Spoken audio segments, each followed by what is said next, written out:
Judgment in the matter of Abbey Healthcare Mill Hill Limited against Augusta 2008 LLP, formerly simply Construct UK LLP. Lord Hamlin will hand down this judgment.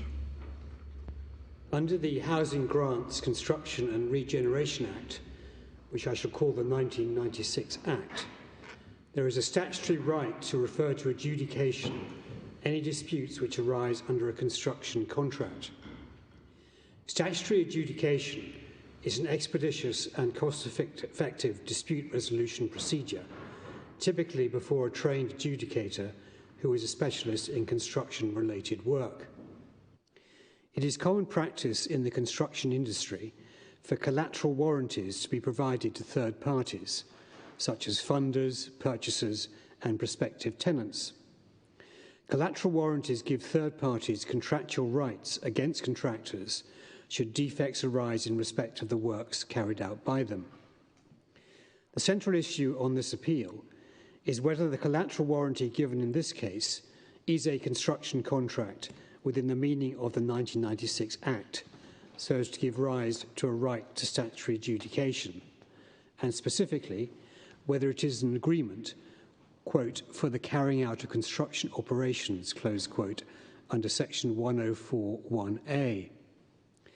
The appellant, who I shall call simply, is the contractor under a building contract dated the 29th of June 2015, by which it was engaged to design and build a 65-bedroom care home at Holders Hill Road, Mill Hill, London, which I shall call the property.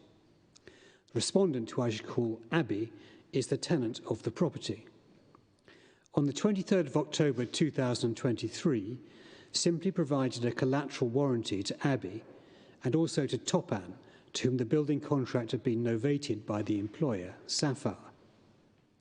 Topan and Abbey made claims against Simply arising out of fire safety defects at the property and the cost of remedial works. On the 11th of December 2020, Topan and Abbey each referred to adjudication a dispute regarding the alleged defects.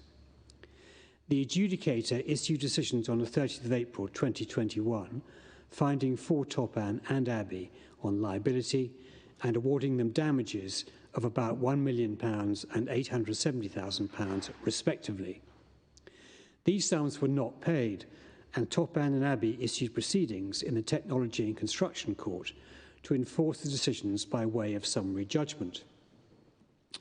The judge, Mr. Martin Bowdery QC, granted summary judgment to Topan, but dismissed Abbey's application on the grounds that the collateral warranty given to Abbey, which I shall call the Abbey collateral warranty, was not a construction contract within the meaning of section 104(1) of the 1996 Act, and therefore the adjudicator lacked jurisdiction.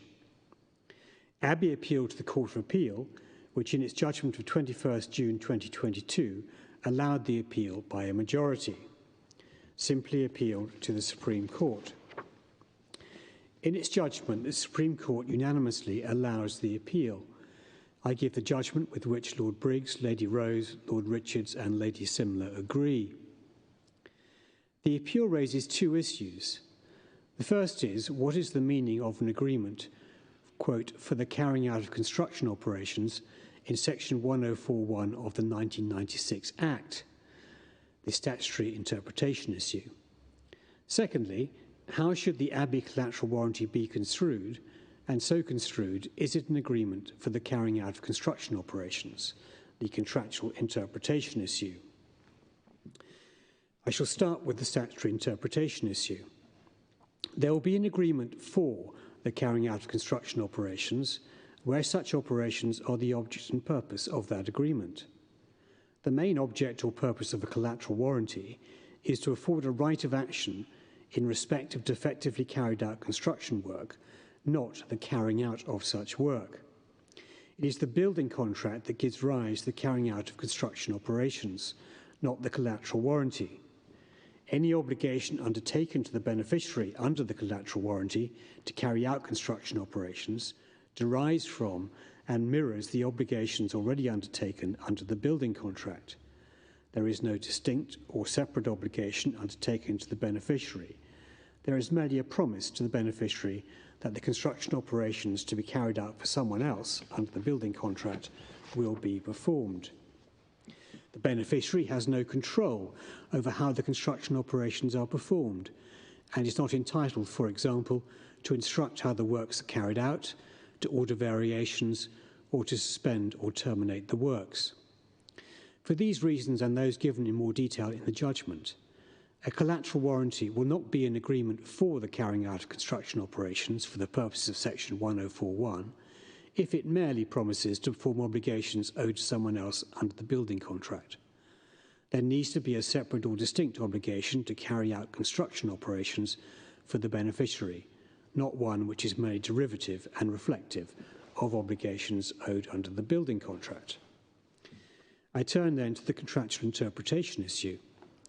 Critical to the decision of the majority of the Court of Appeal was their interpretation of Clause 4.1a of the Abbey collateral warranty, under which simply promised to Abbey that it has, quote, has performed and will continue to perform, close quote, its obligations under the building contract. As the majority held, this is at least potentially a warranty as to future performance and a promise to carry out the works. It is, however, an entirely derivative promise. The contractor is not thereby promising anything that is not already promised to the employer under the building contract. It does not, in itself, give rise to any construction operation. On the approach of the majority, any collateral warranty which contains a promise in materially similar terms to Clause 4.1a will bring the agreement within Section 1041. This will be so even if, as in this case, all construction operations and remedial construction operations have already been performed at the time of the execution of the collateral warranty, so that there is no issue as to future or continuing performance.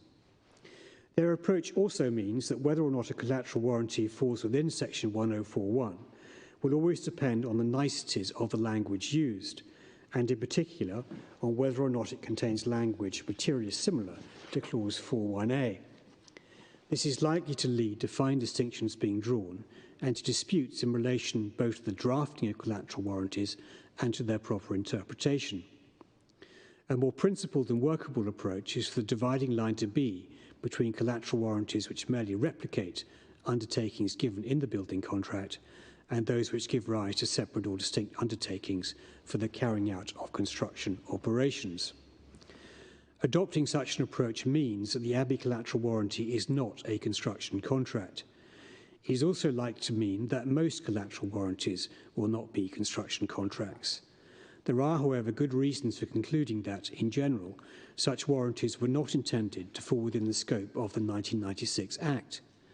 In particular, the various payment-related provisions of the 1996 Act are inapplicable to collateral warranties, since the consideration provided by the beneficiary is typically nominal. Further, one of the main purposes of the 1996 Act, improvement of cash flow, is not furthered by its application to collateral warranties. This conclusion means that the decision of Mr. Justice Aikenhead in Parkwood Leisure Limited and Lang O'Rourke Wales and West Limited, upon which the majority of the Court of Appeal placed considerable reliance and rightly held to be indistinguishable, was wrongly decided and must be overruled. For all these reasons, the appeal is allowed. The court will now adjourn.